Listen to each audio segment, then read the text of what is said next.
Susah ya kalau misalnya visa interview. Okay. That I already asked all of you, I think that about your where is your dream country to visit, blah blah blah blah blah. So I know that some all of you is already have a plan to go to abroad. That if you have an opportunity.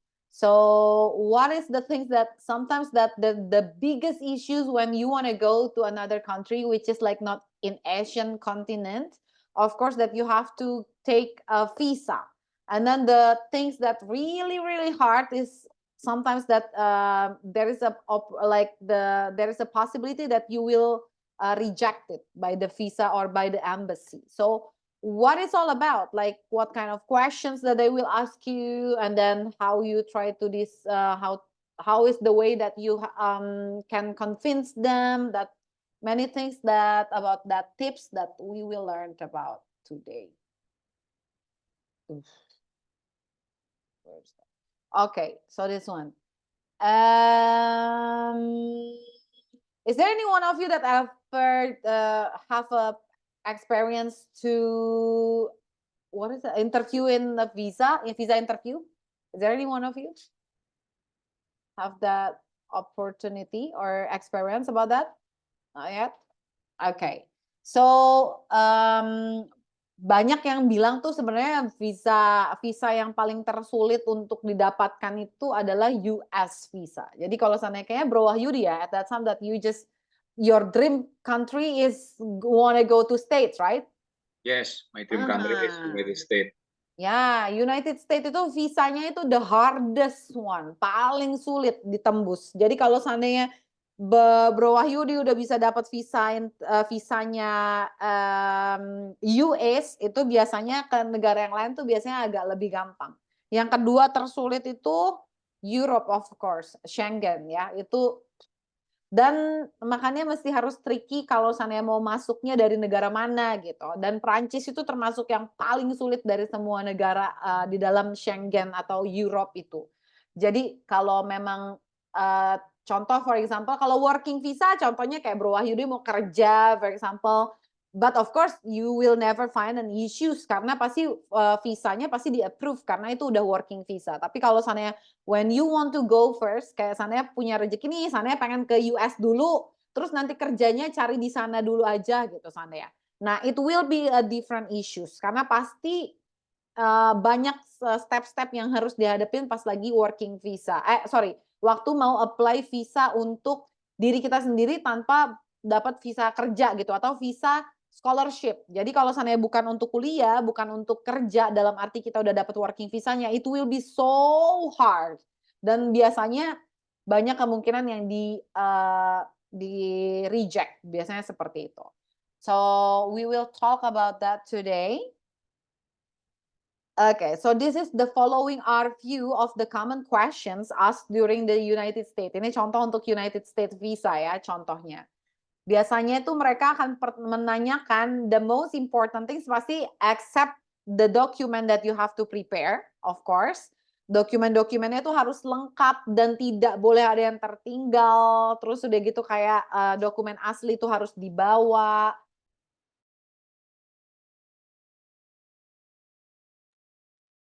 Dokumen-dokumen asli harus dibawa, tidak boleh ada yang tertinggal.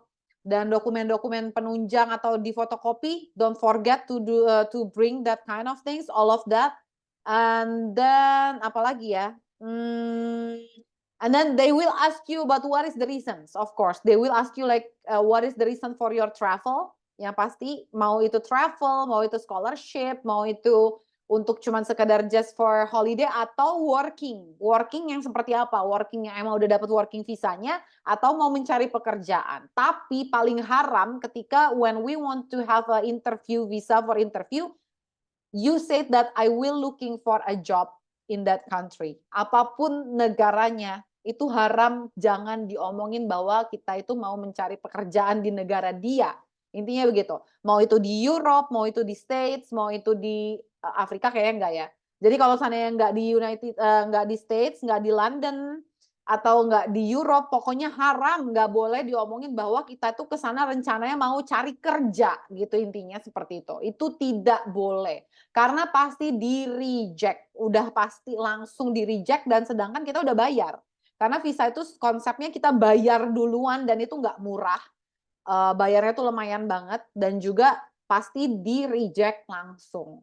Jadi nggak boleh bilang kalau kita itu ke sana mau cari kerja. Jadi cari alasan yang lain seandainya. Dan kalau seandainya kita bilang kita mau traveling, biasanya mereka tuh akan meminta kita untuk beli tiket udah langsung return. Jadi not only one way, tapi 2 pulang pergi langsung. Dan itu tiketnya tidak bisa dummy tiket. Jadi kebanyakan orang itu iseng, mereka pakai dummy tiket. Jadi mereka itu cuman sekedar beli, udah pura-pura beli 2, tapi pas lagi itu hanya untuk booking code-nya aja gitu loh. Jadi kan kalau kita beli tiket tuh biasanya ada booking code-nya ya. Jadi booking code-nya itu yang di-screenshot, tapi dalam waktu 30 menit kalau kita nggak bayar kan tuh hangus kan. Tapi kita sudah punya screenshot-nya seandainya. Dan kita pakai itu untuk apply visa. Jangan, karena mereka itu pintar. Biasanya when we apply, they will just give you time like 2 weeks. Tapi 1 minggu pertama ini mereka nggak akan cek data kita. Jadi dokumen kita itu akan diceknya itu setelah 1 minggu setelahnya. Kenapa? Tujuannya supaya setiap apapun insurance yang udah travel insurance yang udah kita bayar, terus udah gitu tiket visa yang kita tiket yang kita sudah bayar yang pura-pura itu akan batal. Jadi 1 minggu itu pasti kelihatan semua bahwa itu tidak ada, pas lagi dicek sama embassy-nya ternyata visanya tidak ternyata tiketnya itu tidak ada. Jadi itu sudah pasti di-reject langsung pasti. Jadi nggak, kadang-kadang juga kalau seandainya kita minta buat ini, contoh kita mau iseng kayak kan di booking.com itu atau di aplikasi-aplikasi yang lain tuh ada yang namanya dummy tiket. Jadi kita bayar sekitar 100 euro, berarti kurang lebih sekitar 1,7 kurang lebih, itu untuk pura-pura beli tiketnya. Tapi tiket itu fiktif. Dan itu juga nggak boleh. Salah-salah kita malah bisa kena undang-undang gitu deh. Kita itu bakalan kena denda malah. Yang ada kita malah harus bayar karena terbukti bahwa tiketnya itu bohong. Seperti itu. Jadi jangan coba-coba kalau seandainya mau pergi untuk apapun tujuannya, whatever the reasons, just buy the ticket itu untuk return langsung. Jadi sebenarnya what is the difference? Bikin visa yang visa kita apply sendiri with an agent. Kalau agent tuh kita bayar lagi ya sama orang untuk bayar visanya itu kurang lebih sekitar variatif, tapi kurang lebih sekitar 1,5 sampai 2 juta untuk jasanya si agent ini. What is the difference? Bisa nggak sih kita possible nggak untuk bikin sendiri? Bisa banget dan possible banget. Jadi because I did that many times, jadi kalau visa itu aku selalu apply sendiri, nggak pernah pakai agent. Karena biasanya kalau agent itu kadang-kadang mereka suka iseng. Yang penting dapat kode panggilannya karena semuanya online kan, dan memang kalau kita belum terbiasa itu akan ribet banget memang karena kita harus apply-nya online, bla bla bla segala macam, dan cara mereka menulis membuat susunannya itu agak ribet memang. Jadi tapi bukan berarti it's impossible, bisa dilakukan sendiri, apply sendiri. Seperti itu. Jadi your reason why you want to go to that country, it's supposed to be really really strong. Alasannya itu apa? Dan juga yang pasti you have to give the support about letter from your work, your previous work. For example, kayak Bro Wahyudi wanna go to States, berarti Bro Wahyudi itu harus kasih surat tempat bekerja Bro Wahyudi sekarang. Jadi company-nya itu harus membuat surat pernyataan bahwa Bro Wahyudi itu memang benar bekerja di perusahaan ini, sudah berapa lama, dan kita mengetahui bahwa Bro Wahyudi ini mau pergi ke US, mau berlibur, seandainya contohnya seperti itu. Jadi mereka mengetahui dan juga mereka harus menjelaskan siapa yang akan mensupport your travel financially. Jadi secara itunya siapa yang bayar? Apakah itu Bro Wahyudi sendiri ataupun untuk company atau seandainya itu dari siapa? Jadi itu harus dijelaskan dan harus diperjelas juga kapan kembalinya. Jadi seperti itu. It's everything it's based on the category of visa. Jadi tergantung dari visanya itu kategorinya yang apa, yang traveling kah atau yang bisnis kah atau yang untuk family gitu. Jadi banyak ya kategori of visanya.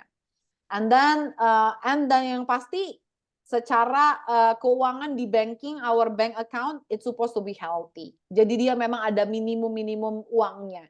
Dan memang yang paling terbesar itu di United States. Mereka tuh punya minimum keuangan dalam waktu 3 bulan berturut-turut mereka akan cek biasanya. Uangnya itu tidak boleh kurang dari berapa ratus juta gitu sana gitu. Di US visa ya. Kalau yang paling Europe yang agak kecil dan agak longgar tuh Amsterdam. Jadi kalau seandainya yang lain yang berniat untuk pergi ke Europe, boleh banget lewatnya, masuknya paling gampang lewat Amsterdam. Karena Amsterdam itu nggak terlalu mahal. Terus biaya apanya ya?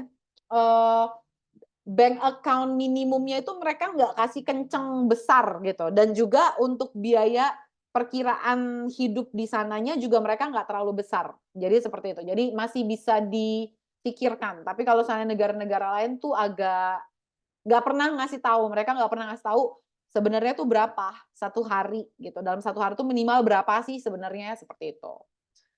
And then about the durations of your stay. Nah, ini juga mereka akan tanya berapa lama kalian tuh akan tinggal di sana di negara tersebut. Terus udah gitu pastiin tanggalnya, durasinya, dan kalau sana memang menginapnya di hotel, you have to show everything about the hotel ticket, payment-nya semua tuh harus ada. Dan jangan lupa you have to pay for the travel insurance. Jadi walaupun kayak kita beli di Traveloka, itu udah ada travel insurance-nya, tapi bukan travel insurance itu yang diharapin sama embassy. You have to pay more for another travel insurance. Seperti itu. Jadi travel insurance yang ada di tiket yang kita beli-beli itu beda. Jadi walaupun mereka bilang, mau beli nggak travel insurance gitu, yang di Traveloka itu, walaupun kita sudah bayar 1.500.000, tapi bukan itu yang dibutuhkan sama embassy, pasti ditolak. Nanti kalau kita udah bayar yang di Traveloka, tapi itu pasti akan ditolak sama embassy, karena bukan travel insurance itu. Jadi aku suggest when I recommend you, if you want to buy the travel insurance, make sure that you buy in the embassy. Jadi bayarnya belinya di agentnya si embassy tersebut. Jadi kita tuh tidak akan datang ke embassy-nya guys. Jadi when we apply for visa, we will never come to the embassy. Tapi kita itu akan datang ke agen yang disetujui oleh si embassy. Gitu. Jadi ada agen-agennya sendiri setiap negara itu. And then where will you be staying? Of course, tinggalnya di tempat siapa? Kalau itu tempat teman, dikasih tahu tempat temannya di mana dan segala macam.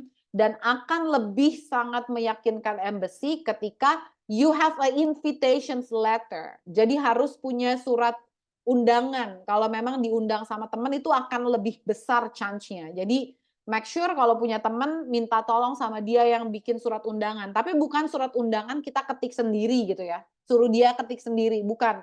Tapi surat undangan itu adalah surat undangan resmi yang diminta sama teman kalian itu ke city office. Atau kalau sana kayak di French itu ada yang namanya la mairie. Jadi dia kantor apa ya namanya, kalau di sini tuh kayak semacam disduk capilnya gitu. Jadi kantor itulah, jadi dia harus datang ke sana untuk minta surat invitation letter namanya. Jadi nanti itu surat resmi atas stasyongnya untuk diisi data-datanya si teman kalian itu gitu. Dan dia tuh harus semua data-data dia tuh harus diisi detail berapa lama kalian akan datang. Jadi itu adalah surat undangan resmi. Jadi bukan surat undangan yang cuma dia ketik biasa untuk mengundang kalian. No, tapi itu harus di-approve sama pemerintah tempat dia tinggal tersebut, karena nanti kantor disduk capil di negara tersebut itu akan ngecek seberapa layak rumah teman kalian itu untuk didatangi. Biasanya seperti itu. Jadi itu, dan juga di mana tempat tinggalnya selama di negara tersebut, dan siapa yang akan, who is going to cover your expenses during the travel. Jadi itu juga penting. Jadi siapa yang akan membiayai? Kalau memang ternyata tuh dibiayain sama teman kalian, so make sure that your friends juga tulis di dalam surat invitations-nya bahwa saya itu akan mengcover all of the expenses by my friends gitu. Jadi dia itu harus membuat tulisan seperti itu dan harus disubmit letternya di kantor dan kantor disduk capil di negara itu, dan ditandatangani dan distempel resmi. Jadi seperti itu cara kerjanya. Dan juga nanti yang asli harus dikirimin ke kalian. Jadi harus dikirim dari negara temennya, dikirim ke kita. Karena yang di sini, embassy yang di sini itu akan minta aslinya. Jadi bukan fotokopinya, nggak bisa juga di scan atau apa, dia minta fisik aslinya.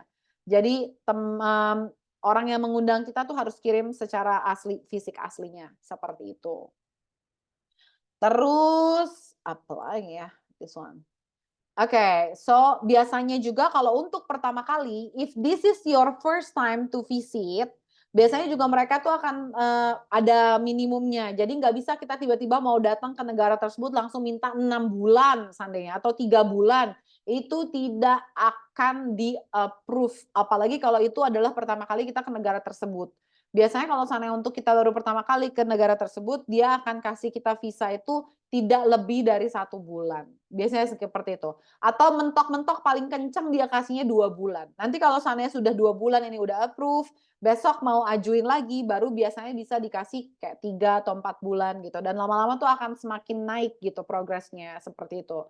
Jadi jangan langsung minta 3 bulan, karena udah pasti nggak di-approve. Pasti di-reject, dan seperti itu. Dan juga buat yang sudah punya pasport, make sure kalau seandainya pasportnya itu sudah expired, kan kita akan ganti nih paspor baru. Dan kalau sudah ada visa stamp-nya di situ, jangan dikembaliin di imigrasi yang di tempat kota kita tersebut. Kalau kita mau bikin baru kan dia akan minta ya, minta apa tuh namanya, minta apa tuh namanya, paspor kita yang lama. Nah, paspor kita yang lama itu jangan dikasih, tapi minta dikembaliin. Kita bilang kalau kita mau keep, karena itu penting guys untuk history kalian. Jadi itu bisa dipakai untuk meyakinkan to the next travel. Jadi untuk traveling selanjutnya itu bisa dipakai untuk ngebuktiin bahwa saya udah pernah punya visa sebelumnya, seperti itu, walaupun udah expired. Jadi itu adalah hak kita untuk minta paspor kita yang lama, karena itu penting untuk data perjalanan kita sebelum-sebelumnya itu udah ada historinya, seperti itu.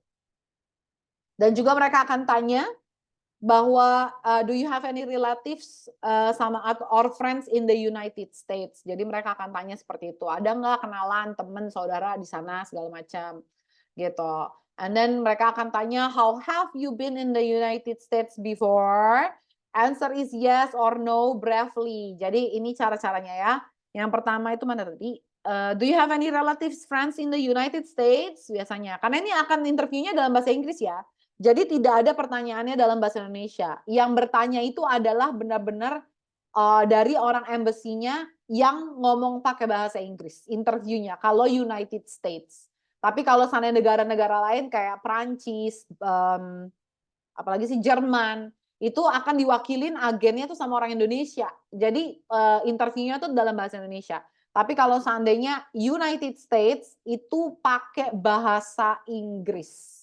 Makanya seperti ini caranya. Do you have any relatives, friends in the United States?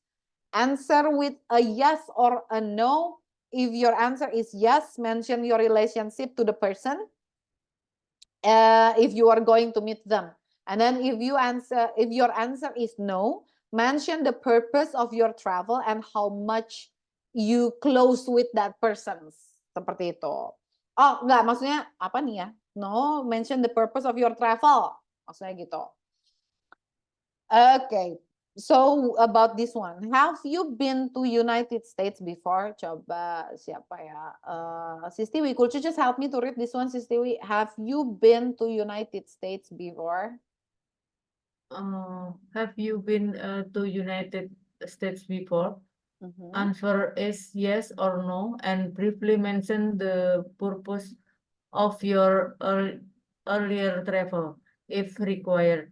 You won't be asked much of the detail of your past travel. However, if you have traveled earlier, use it to your advantage to stress your intention of coming back to the native country. Okay, that's cool. Thank you so much, Sistiwi. Ya, jadi gitu ya. Kalau seandainya sudah pernah atau belum untuk datang ke sana. Terus kalau seandainya dia bilang saya belum, udah ini nih, udah pernah atau belum pernah. Jadi ini sangat penting ketika kamu tuh wawancara apapun ya. Wawancara itu bisa aja dari visa, bisa juga tuh IELTS. Nah, tes IELTS itu juga sama seperti ini, full English kalau untuk beberapa negara kayak Australia gitu segala macam. Oh, Australia juga visanya pakai bahasa Inggris. Australia. Jadi kalau Australia kurang lebih tuh sama kayak US, tapi mereka nggak terlalu strict. Yang penting duitnya cukup. Kalau sana Australia itu yang penting kita punya dana tuh cukup di dalam itu masih bisa boleh masuk gitu, intinya seperti itu. Tapi mereka itu akan tes IELTS ketika kita mau pergi ke Australia untuk sekolah gitu atau untuk bekerja, mereka tuh ada minimum skornya untuk IELTS. Dan yes, ya. Whether the total deposit is the same from for the student or for worker? Maksudnya gimana? Total deposit untuk yang ditunjukkan tabungan yang ditunjukkan. Oh, oke. Worker sama student. Oh, kalau yang pasti itu berbeda. Jadi kalau sana well actually thank you so much for the question Sis Tiwi. Nah, kalau sana untuk students itu harus ditulis siapa yang membiayai. Jadi selama anak ini pergi itu siapa yang membiayai. Contoh kalau sana Sis Tiwi mau ngambil scholarship nih, ternyata yang membiayai itu dari kantor. Seandainya ya, contohnya seperti itu. Jadi harus ada penjelasan bahwa dari kantor yang membiayai semua biaya apalah segala macam itu. Dan juga yang biasa aja. Dan kalau sana seperti itu nanti dari kantor harus memberikan satu rekening siapa yang jadi jaminan, gitu. Jadi harus ada dari jaminan dari kantornya yang menyatakan dari surat resmi dari kantor yang menyatakan bahwa semua expenses dan apapun biayanya itu dari kantor, gitu. Siapa yang membiayai. Nah, kalau seandainya itu contohnya si Stiwi ini mau anaknya sekolah ke luar negeri. Anaknya tidak akan dicek uang tabungannya, tapi yang dicek itu adalah biaya dari orang tuanya. Jadi karena nanti kan orang tuanya yang akan menjelaskan bahwa semua biayanya itu akan ditanggung oleh orang tua. Berarti yang akan dicek itu adalah bank account-nya si orang tuanya. Gitu. Seperti itu kalau students. Thank you. Oke. Tapi beda kalau dia sudah lulus sekolah, dia mau ke sana kuliah tuh kalau yang di Singapura, Australia itu ada yang namanya visa for work, namanya FW apa ya namanya, pokoknya visa for work deh, FHW apa ya, ya kayak gitulah pokoknya. Nah itu si orang anaknya tersebut juga harus punya tabungan, itu wajib kalau untuk Australia, visa for work namanya. Jadi dia itu untuk kerja tapi ada limitnya. Jadi di Australia itu dia cuma kerja untuk beberapa lama, cuma kayak 6 bulan. Jadi dia sekalian kerja sambil liburan namanya. Nah itu visa work for holiday apa-apa gitu ya namanya.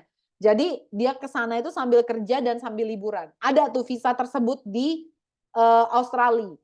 Banyak, dan itu banyak yang apply itu untuk fresh graduate. Jadi untuk lulusan-lulusan anak kuliah, biasanya mereka tuh pengen ke Australia untuk ngambil visa itu. Namanya visa holiday and working kalau nggak salah. Itu untuk di Australia. Kalau yang ngambil visa yang itu wajib kudu anaknya juga harus punya uang di dalam situ. Jadi paling enggak itu harus di bawah 100 juta dan harus stuck mandek di situ 3 bulanan sampai 4 bulanan. Karena dia akan minta rekening korannya 3 bulan. Seperti itu. Jadi kalau untuk visa-visa tertentu, tapi kalau memang dia pure untuk sekolah lagi di sana, berarti harus ada jaminan dari orang tuanya, uangnya berapa segala macam, seperti itu. Begitu. Dan orang tuanya itu harus punya pekerjaan yang pasti dan mampu untuk membiayai anaknya setiap bulan. Begitu. Untuk memastikan anaknya tidak mencari pekerjaan di negara tersebut. Begitu ya. Okay, so next, Bro Joshua, could you just help me to read this one, the last one, bro? Where will you be working, blah, blah, blah. Where will you be working or studying? If you are applying for work or student visa, provide the address of the employer or office or college university address. It can be helpful to inform about the distance between your college, between your office, college address, and the place of your stay. Additionally, you can also mention your plan to manage your local travel in the United States. Okay, thank you, Bro Joshua. Ya, itu kalau seandainya kita mau memang ke sana niatnya tujuannya adalah untuk bekerja atau belajar atau studying gitu. Nah, kita juga harus kasih tahu bahwa kita tuh mau kerja di mana, alamatnya segala macam. Dan kalau seandainya memang kita tuh mau tujuannya adalah untuk scholarship atau untuk kuliah, itu harus ada surat resmi juga yang menunjukkan bahwa memang saya itu sudah diterima di company di universitas tersebut dan nanti saya akan tinggal di mana.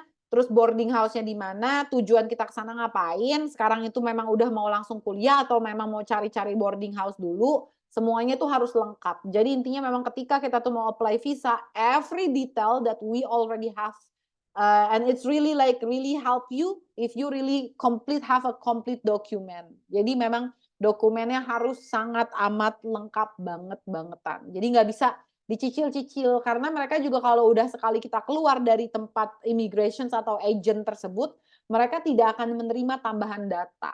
Kecuali tuh kalian harus bayar tambahan lagi tuh ada yang namanya premium lounge namanya. Jadi tuh kalian harus bayar lagi kalau di Europe atau Schengen itu harus bayar sekitar berapa ya? 1 juta berapa gitu untuk bisa namanya lounge. Jadi itu kalian tuh akan dapat premium service, kalian kalau ada tambahan data yang kurang, itu kalian tuh harus bisa lewat email. Kalau enggak mereka tidak akan membolehkan kalian tuh kasih datanya dicicil-cicil gitu.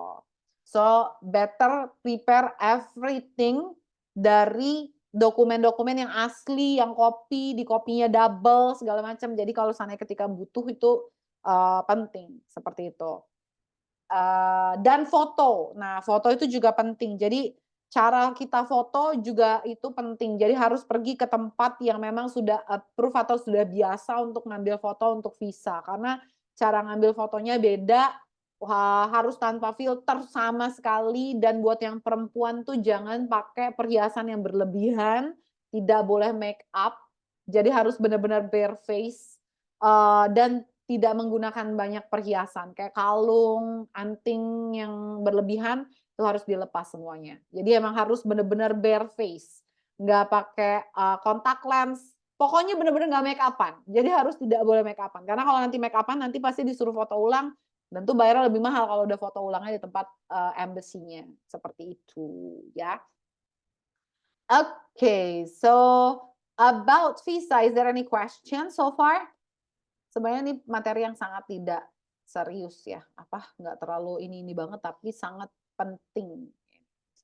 Is there any questions? Do you want to ask something? Bro Wahyudi, you want to ask something? No question. Okay.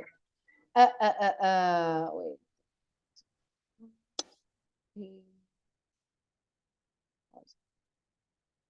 Okay, no questions? Let me choose about the questions for today. Okay, so if there is no questions, I will break you on in the breakout room. Wait, langsung satu ini ya.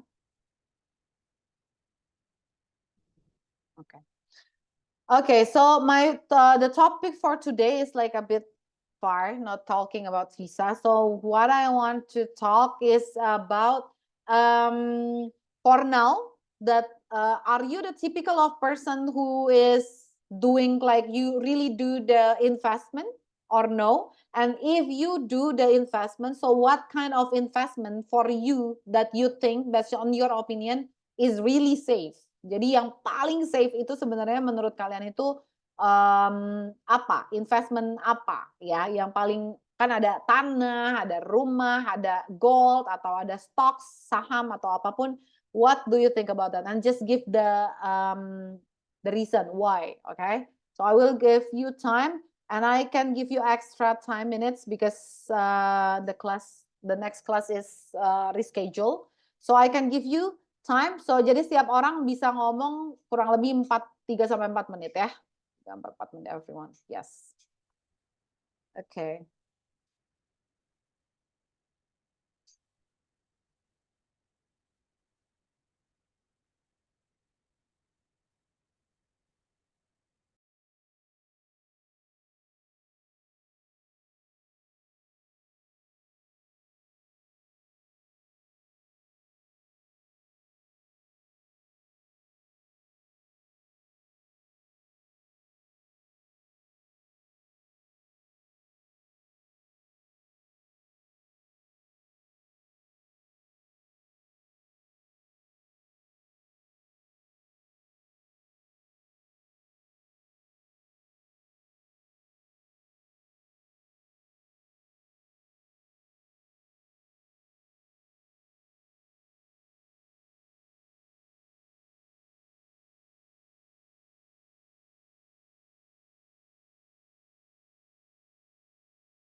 Okay.